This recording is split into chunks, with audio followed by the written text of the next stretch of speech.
Welcome.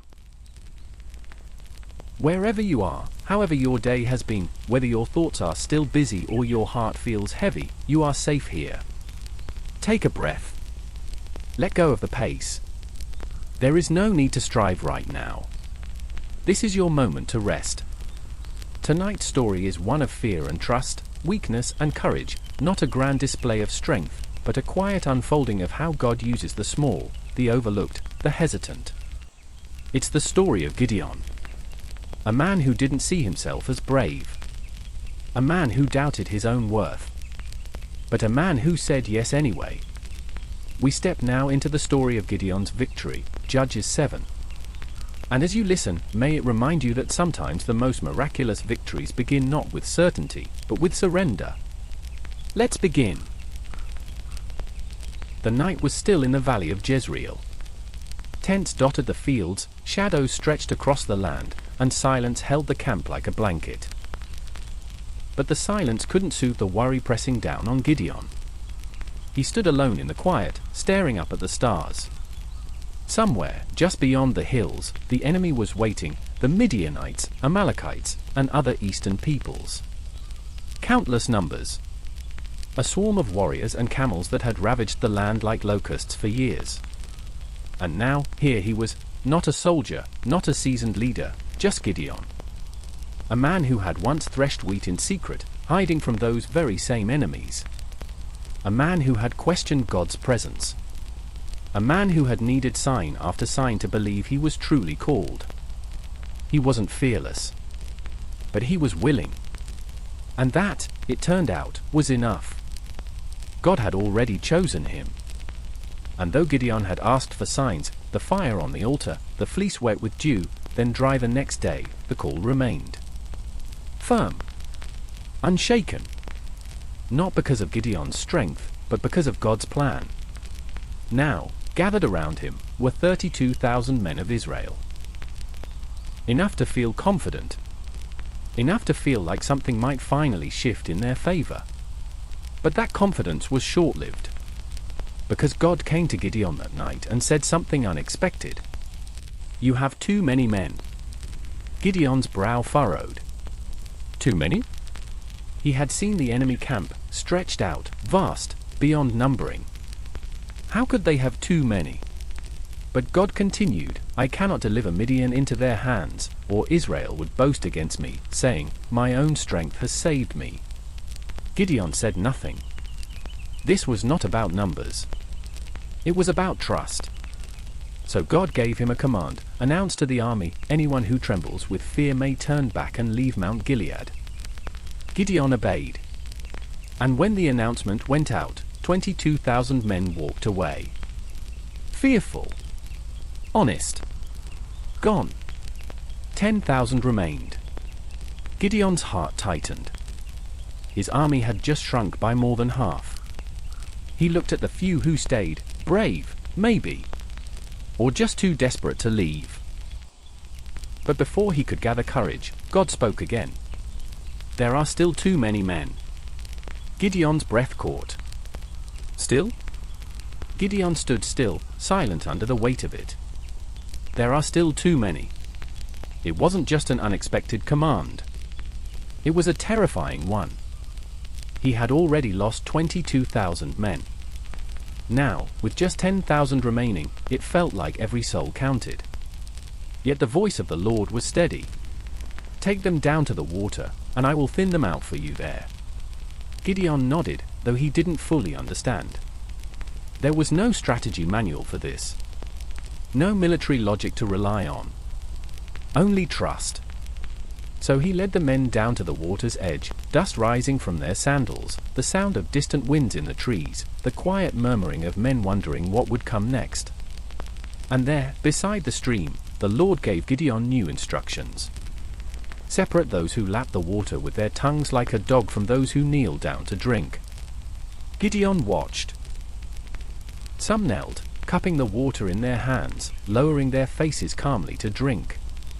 But others bent swiftly, scooping the water and lapping it up with alertness, their eyes still scanning the horizon, their bodies ready to rise. When the moment passed, Gideon tallied the men. 300 had lapped with their hands to their mouths. The rest, nearly 10,000, had knelt. Then came the words Gideon had been dreading. With the 300 men that lapped, I will save you and give the Midianites into your hands. 300 out of 32,000. Less than 1%. Gideon stood there, stunned. The men who had been dismissed packed up and departed, leaving behind their provisions and trumpets, tools of war and honor now handed over to the few who remained. Dust settled again. The air was thinner. Quieter. 300. God didn't explain why those particular men. He didn't explain why the water, or the method, or the moment. But he had chosen. And that, Gideon reminded himself, had always been enough. Still, night fell with a heaviness. The Midianite camp stretched out before them, vast and loud, thousands upon thousands, warriors and camels and banners rippling in the dark. Gideon's hands trembled. Even the strongest faith doesn't always silence fear. And God knew that. So he came again. This time, gently. If you are afraid to attack, God said, go down to the camp with your servant Purah and listen to what they are saying. Afterward, you will be encouraged to attack. It wasn't a rebuke. It was reassurance. An invitation to hear something that would anchor his courage. So Gideon obeyed. In the quietest hours of the night, Gideon and Purah moved carefully toward the enemy camp. They passed the outposts, crouched low, slipping between tents, until they came close enough to hear the low hum of voices. Inside one of the tents, 2 soldiers were speaking. I had a dream, one said. A round loaf of barley bread came tumbling into the Midianite camp. It struck the tent with such force that the tent overturned and collapsed. The other replied, this can be nothing other than the sword of Gideon son of Joash, the Israelite. God has given the Midianites and the whole camp into his hands. Gideon froze. His heart beat hard in his chest. A barley loaf. A tent flattened. His name spoken by the lips of his enemies, with fear, with certainty. They knew. Before a trumpet sounded, before a sword was raised, the enemy already knew God was coming for them. And he was coming with Gideon. Gideon dropped to his knees. There in the dirt, in the dark, just outside the tents of his enemies, he worshipped. Not because the odds had shifted. Not because the numbers made sense. But because he had heard the truth again. God had already gone before him. Gideon rose quietly from the ground outside the enemy camp, the dust clinging to his knees. The words of the Midianite soldier still echoed in his mind, clearer now than even the stars above. God has given the Midianites into Gideon's hands. It was not a boast. It was not a hope. It was a certainty. And that was enough. He returned to his camp at once. The men, only 300 of them, sat scattered in the dark, waiting, whispering, wondering if this would be their last night. Gideon didn't hesitate. He didn't need to rally them with speeches. He didn't need to convince them of victory. He simply gave instructions. Get up, he said quietly. The Lord has given the Midianite camp into your hands. They stood. No armor. No war cries. Just belief and obedience. Gideon divided the men into 3 companies, 100 in each. To each man, he gave something strange. A trumpet. A clay jar. And inside each jar were torch. There were no swords. No shields. No chariots. Just a sound, a flame, and fragile hands. And yet, somehow, it was enough. When I and all who are with me blow our trumpets, Gideon said, then from all around the camp blow yours and shout, for the Lord and for Gideon. There was no discussion. No doubting looks. No men shrinking back into the shadows. They nodded. Held their jars. Waited. And just after midnight, during the changing of the guard in the Midianite camp, Gideon gave the signal. They moved. 300 men. 3 groups, surrounding the camp from 3 directions. No horses. No arrows. Just the weight of purpose and the silence of night. And then, all at once, the air shattered. The men broke their clay jars, sharp cracks like thunder splitting the stillness. Flames burst into view as torches flared across the hills. Trumpets blared, hundreds of them, echoing off the rocks and trees. And voices rang out in unison, a sword for the Lord and for Gideon. In the camp below, chaos erupted. The Midianites scrambled out of tents, grabbing weapons, calling out, trying to understand what was happening. From every side they saw flames. From every direction they heard noise. And in their confusion, in the darkness, with fear thick as smoke, they turned on each other. They drew swords and struck blindly. Friend against friend. Warriors shouting in panic, unsure who was enemy and who was ally. The Lord turned their confusion into collapse. The camp that had once seemed unbeatable now buckled under its own weight. Gideon and his men did not rush down to fight. They stood in place, trumpets still raised, torches still burning. They watched as fear did what swords could not. The enemy ran. First in small groups, then in waves. Midianite soldiers fled toward the Jordan River, shouting, scattering, abandoning their camp in full retreat. And Gideon's men, still holding nothing but trumpets and fire, watched the impossible happen.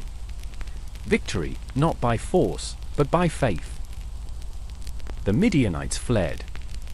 Their shouts faded into the night, scattered like dry leaves in the wind. Camels stampeded. Tents were abandoned. The camp, once so vast and confident, now lay broken, the ground littered with confusion, fear, and defeat. And still, the torches burned. Still, the trumpets rang. Still, the 300 men stood, small in number, but mighty in what they had witnessed. Gideon did not wait long. He sent messengers throughout the hill country of Ephraim, calling the other Israelite tribes to join the pursuit. Come down against the Midianites, he said. Seize the waters of the Jordan ahead of them. They came. Men from Ephraim surged forward, gathering at the river crossings, cutting off escape routes, driving the panicked Midianite remnants further into disarray. 2 of the Midianite commanders, Oreb and Zeb, were captured and killed at the river. Their names would be remembered, not for power, but for defeat. Oreb fell at the rock that would bear his name. Zeb died at the winepress that would echo his story. When the Ephraimites brought their heads to Gideon across the Jordan, their spirits were high, but their questions sharp. Why didn't you call us sooner? They asked. Why were we not summoned when the battle began? Gideon, once timid, now spoke with wisdom. What have I accomplished compared to you? He said gently. Aren't the gleanings of Ephraim better than the full harvest of Abiezer? God gave Oreb and Zeb into your hands. What was I able to do compared to you? His word settled their anger. No pride. No defense. Just truth and peace. And the fire that had burned in his heart from the beginning still flickered, steady, now. No longer afraid. But the pursuit wasn't finished. The kings of Midian, Zebah and Zalmunna, had escaped with 15,000 men. And Gideon, with his 300, crossed the Jordan in pursuit. Hungry. Tired. But unwavering. He passed through the town of Sukkos and asked for bread for his men. They are exhausted, he said, and I am still pursuing Zebah and Zalmunna. But the leaders of Sukkos answered coldly. Do you already have the hands of Zebah and Zalmunna in your possession? Why should we give bread to your men now? Gideon said nothing in anger. Only this? Very well. When the Lord has given Zebah and Zalmunna into my hand, I will return and tear your flesh with desert thorns and briars. He moved on to Peniel. Asked again. Was refused again. And again, Gideon replied with calm determination. When I return in triumph, I will tear down this tower. He did not argue. He did not plead. He pressed on. With the sun high and the desert stretching ahead, Gideon and his 300 reached the camp of Zebah and Zalmunna. It was a surprise attack. Even now, the Midianites believed they were safe. No one would chase them this far. No one would come with so few. But they were wrong. Gideon attacked. And in the dust and confusion, he captured the 2 kings. Gideon returned from battle by way of the pass of Heres, the desert sun casting long shadows behind him. In his hands, the kings of Midian, Zebah and Zalmunna walked in silence, their defeat complete. Behind him followed the 300. Weary. Dust-covered. But whole. They had crossed rivers, pursued armies, fought when others would have fled. And now, they came back, not to celebrate, but to finish what had been started. Gideon entered Sukkos. He found the elders, the ones who had refused him when his men were starving. Quietly, he brought out a young man from the town and had him write down the names of the leaders, 77 in all. Then he turned to them and said, "Here are Zebah and Zalmunna, about whom you taunted me, saying, 'Do you already have them in your hand?' He brought justice. Not for revenge, but for the sake of what was right." From there, he went to Peniel. He stood before the tower they had refused to aid him from. And just as he had said, he tore it down. He did not do it in pride. He did it because a promise had been made, and kept. Then he turned to the kings. Zebah and Zalmunna looked up at him, defeated. He asked them, "What kind of men did you kill at Tabor?" They answered, "Men like you, each one with the bearing of a prince." And Gideon replied, "Those were my brothers, the sons of my own mother. As surely as the Lord lives, if you had spared them, I would not kill you." Then, quietly, the judgment was carried out. And with that, the last of the Midianite threat fell. The land was quiet again. The years of fear, of hiding, of starvation, of enemy raids, had come to an end. Because of one man. Not the strongest. Not the most confident. But the most willing. The people of Israel wanted to make Gideon their king. "Rule over us," they said, "you, your son, and your grandson." But Gideon shook his head. "I will not rule over you," he said, "nor will my son. The Lord will rule over you." He never forgot who the real victor had been. It wasn't the trumpet or the torch or the broken jars. It wasn't the clever strategy. It wasn't even his leadership. It was the Lord, choosing the smallest, shaping the unlikely, showing his strength through weakness. Gideon went home. And for 40 years, the land had peace. So as this story settles into your heart, let it remind you that you don't have to be fearless to be faithful. You don't have to be perfect to be chosen. You don't need strength to be strong in the Lord. Sometimes, courage sounds like a quiet yes. Sometimes, victory begins with fewer people, fewer resources, and more trust. And maybe, like Gideon, you don't see yourself the way God sees you. But that's okay. Because he doesn't call the bold, he makes the willing brave. So now, as your day fades and your body settles into stillness, may Gideon's story wrap around your thoughts like a soft blanket of truth. You are not alone. You are not forgotten. You are already enough. Sleep well now. And remember, the Lord is with you, mighty warrior.